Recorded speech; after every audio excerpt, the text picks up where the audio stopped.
that we're giving you and committing yourself to become a successful person. The seminars, we have the seminars every month. So it's the same thing. There you will bring different speakers with different topics. There's where the people get fed. It's continually getting the education. But again, it's not just a seminar for you to be there, for the people, the new people, the people in your organization to be fed and learn even more. But also for you to have that big picture. So one day you're going to have a seminar, your own seminar with 3,000 to 5,000 people. And you're going to have seminars in 3 or 4 cities in the United States. And you're going to have a seminar with your organizations in Argentina, and in Panama, and in Guatemala, and El Salvador, all over the world. You need to see yourself that way. And then become the best promoter. And what that means is basically that you go out and you become the best promoter. This is your business. You're constantly out there, and you're constantly basically with a box of Macs. You know, because if you see somebody in the street and you had left it in the house, you know, you left it in the house, you can't promote it. So constantly be the best promoter. You know, get an inventory of CDs, of audios of the weeks, of book of the months, of seminar tickets, and become the best promoter. When you have the tickets in the seminar you promote, it doesn't matter who the person that's coming next month. You know it's going to be a person that's trained, that already has the results that you want to have, and is going to be teaching your organization. So I have the tickets with me all the time. I don't leave them at home because I might have the opportunity today to meet somebody because I'm contacting daily to give that seminar ticket, so you become the best promoter. So you have your Maxi Excel, you have your tickets, you have the CD, and the CD that you're listening, you might give to the person to listen. Listen to this CD, listen to this audio of the week. Constantly promote and promote and promote. The biggest organizations are by being promoters, and you build huge organizations from events to events. So you need to become a promoter of your organization and become a promoter of your business. So going over again the success cycles, we've gone through all the 7 steps, and now it's duplicating. So we got into the duplicating step. So what is it? Once you get to that 8th step of duplicating success, it's sitting down, like we stated before, with a plan of action of those goals that you're going to have on a monthly basis with your upline that's doing it correctly. You're going to sit down and you're going to set goal, and you're going to verify the progress. Okay, my goals were this, I didn't achieve it, so what's going to happen? A lot of times when we say, for instance, if you set a goal to bring 10 people to the seminar, you brought 3, you say, okay, I failed. You didn't fail. You have 3. So now next month, you have your new goal, but now you have in your organization 3 people that have a goal for 10. So it starts a duplicating process and an exponential growth, which is tremendous. So you sit down with an upline, you verify the progress.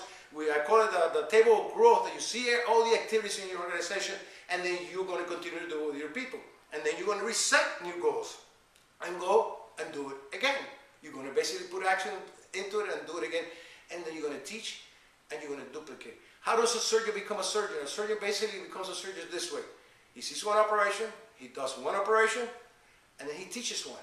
So you're starting now, so you're seeing what needs to be done, you're learning what needs to be done, you're going to start applying it to yourself, listening to all these things, and then eventually you're going to duplicate it because you're going to become the teacher. And then your downlines are going to come to you because you're the one, the leader. You're the ones that's showing them by example that you're doing it. You're the one that's getting the results. So you're going to have the knowledge to be able to teach them and guide them and counsel with them on a monthly basis and set goals going forward. So the 5 principles of success are the following. It's basically your dream, your commitment, backed up by a plan of action. You take action, and then you have the mentors, those people that have what you want to have, are willing to teach you so you can achieve your success. Purpose. To me, this is very interesting because, you know, it is the driving force, it's the energy behind all this of actually what we want to accomplish. And in life, it's very simple. We either do things for 1 or 2 reasons. We either do it because we want to avoid pain, which is the lady with a painful face, or you want to do it because you want to achieve pleasure and you want to achieve things, and there's a guy jumping all around. I don't know your situation. I don't know if, you know, what your bank account right now is negative. I don't know if you don't have the money right now to do that, and your children that were in public school, you got to take them. I don't know if that's your pain. I don't know what, and it might be pain. If it's pain, normally, you'll do it more. You'll commit more. You'll do more work. If it's pleasure, it's going to take a little longer. In that previous time that I did it because of pain. I was fed up with being a doctor. I was fed up with not being home with my children. This time, it's a little different. It's that I'm doing it because of pleasure. See, this is the reason I'm doing it now. Because with this company, with Maxi Excel, you know, we can help thousands of people. We can change people's lives. We can make them healthy. There's so many people out there that are lost. There's so many people that nobody cares for them. This time, I'm doing it because I want to make a big difference in people's life and we have it with the company, and we have it with the leadership, and we have it with the products. This is $1 million check. How many of you guys would love to have $1 million checks, and maybe you have it in your bank vault or something, and every week you go and you just look at it if you wanted to, right? See, the problem with people is that everybody wants to have $1 million. You know, a beautiful check like that, and you can look at it, and it grows on a monthly basis. And they want to bypass things and just have it. It doesn't work that way. For you to be able to be a millionaire, for you to be able to be self-independent and have that lifestyle and be successful, you first have to be B.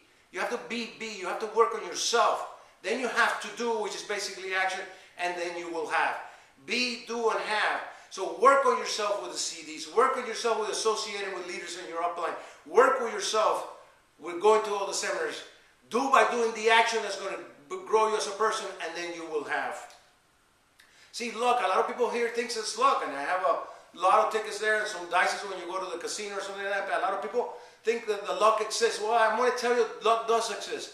But it's actually not, you know, dices or a lot of tickets. It's actually an X. And it's actually in the intersection. One of those lines is called preparation. And the other line is called opportunity. Right now you have in your hands the opportunity, which is Max International.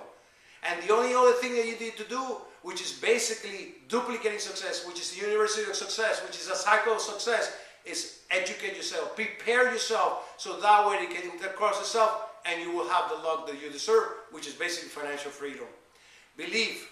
See, the important thing is, and it's mind-boggling, is that the mind does not know the difference between what's real or what a dream is, or what a purpose is. But if you consistently start working on your mind and you start telling your mind, this is how it's going to be, this is how it will be, eventually it does not know how to differentiate reality, and it becomes a reality.